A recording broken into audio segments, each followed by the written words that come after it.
下面，让我们欢迎来自印尼雅加达的林南静同修与我们分享多年无药可医的宿疾，通过心灵法门神奇痊愈，心灵法门真实不虚，让我们掌声欢迎。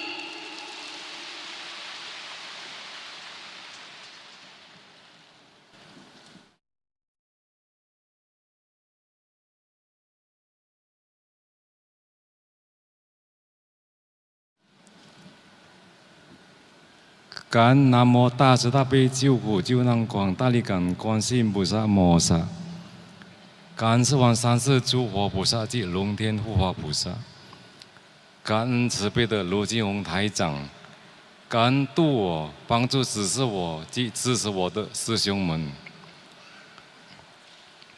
Mei 2016, saya mulai belajar parita di Surabaya.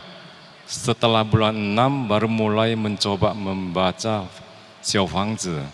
Saat itu saya merasa bingung dan khawatir.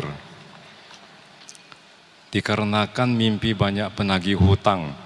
Saat saya tidak tahu harus berbuat apa, saya bermimpi Mas Telu berbicara dengan saya, kamu tidak ada halangan, 80, 90. Diulangi lagi kata 80, 90. Saya menebak, ini adalah petunjuk dari Mas Telu agar saya melafal 80-90 lembar Xiao Fangzi. Saya makin semangat untuk melafal parita. Setelah membakar 96 lembar Xiao Fangzi, saya berikrar lagi melafal 108 lembar Xiao Fangzi. Xiao Fangzi yang ajaib ini telah meningkatkan keberanian saya menghadapi penyakit puluhan tahun ini. Pada tahun 1974 atau 1975, setiap sore tiba-tiba kaki saya membengkak tanpa sebab. 2 minggu kemudian bengkaknya hilang. Setelah berapa hari nyeri parah di pinggul dan bahu. Puluhan tahun saya berobat kemana-mana. Pengobatan Tiongkok dan Barat, dukun, orang pinter, dan ajaran lain pun sudah saya coba. Dalam proses berobat, saya sudah tidak peduli lagi jalan yang benar atau salah. Waktu, mental, dan biaya pengobatan sudah banyak terbuang. Keadaan saya pun tidak membaik. Pilihan saya hanya meminum obat penghilang rasa sakit. 2017,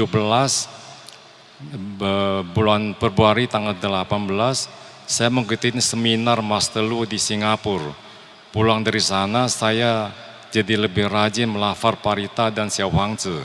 Setelah saya bakar sekitar 200 lembar lebih dan keajaiban pun mulai muncul. Saya tidak menggigil lagi. Saya sudah bisa membalikkan badan. Tangan kanan saya sudah bisa diangkat dan tidak minum obat penahan rasa sakit.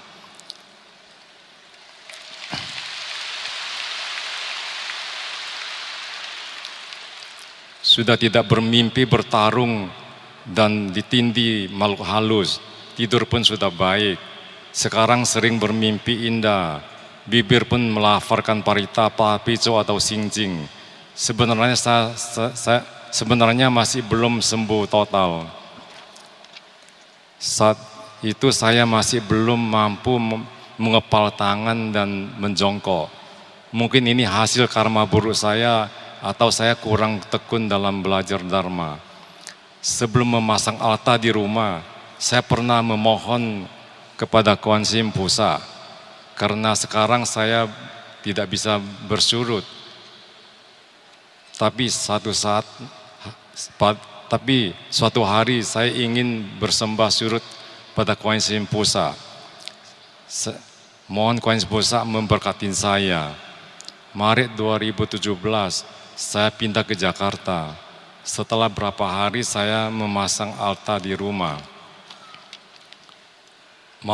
Tidak mau saya percaya, saat hari pertama saya mengundang Kuan Yin Pusa, saya bisa bersujud di depan altar.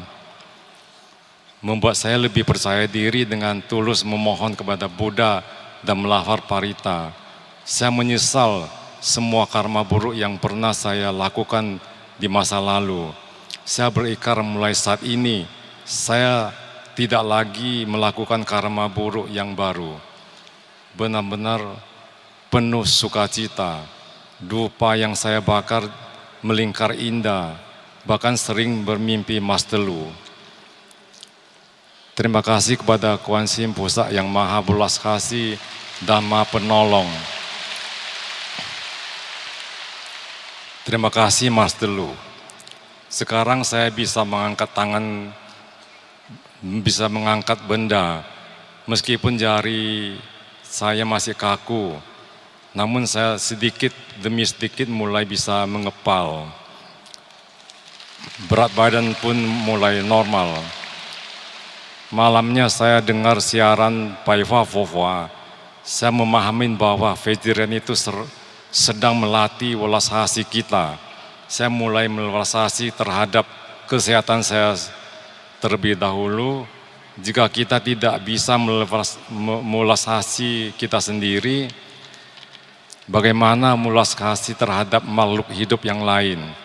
Saat ini saya memahami apa itu meletakkan dan melelahkan apa. Bagaimana memperlakukan orang lain. Terhadap segalanya harus bisa senyum dan melewati saja. Berhenti untuk mengingat orang yang pernah menyakitin saya dan menyesal atas perbuatan saya menyakitin orang lain. Jika ada kesalahan dalam memberi kesaksian, mohon Kuan Yin Pusat yang maha welas asih memaafkan saya.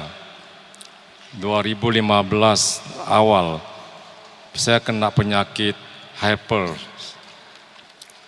Melalui pengobatan suntikan dari Okbar, hari kedua saya jatuh sakit dan saya sangat menderita. Kurang dari 1 minggu saya turun 10 kilo lebih.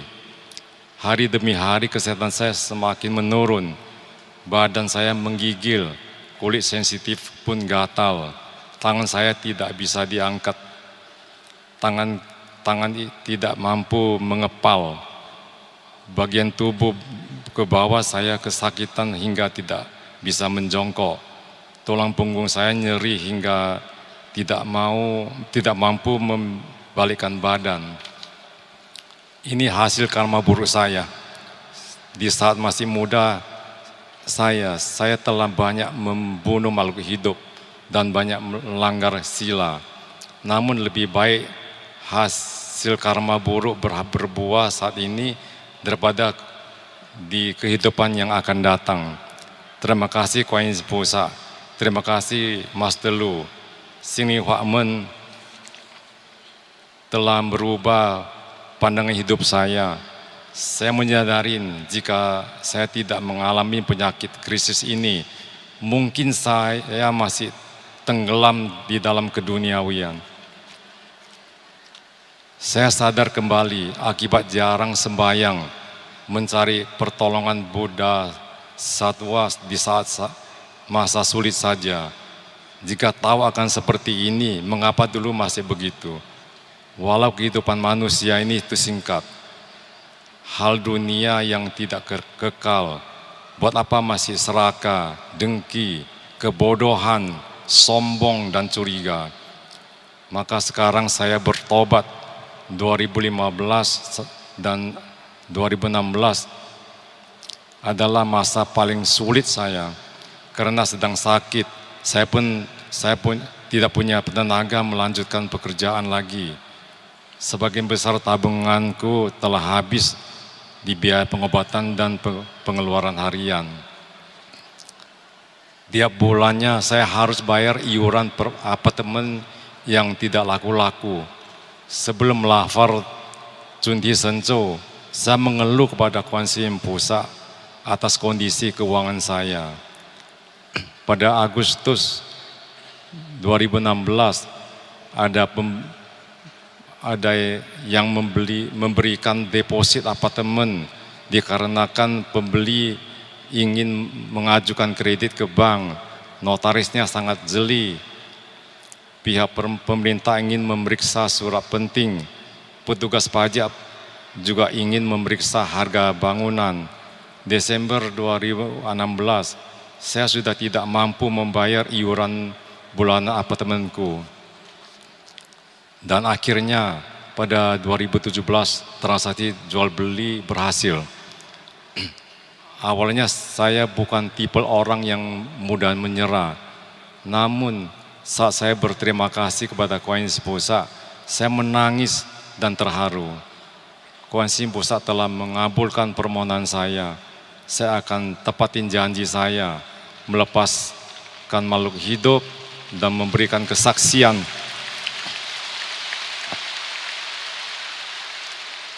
Jika ada kesalahan dalam memberikan kesaksian, Ciu Namo Tas Tapi Ciu Ku Nang Kuang Tali Gan Kuan Yin Pusat Mosa Yenliang Wo.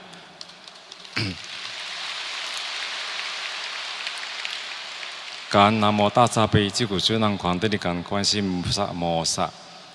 感恩慈悲的卢基荣台长，感恩大家。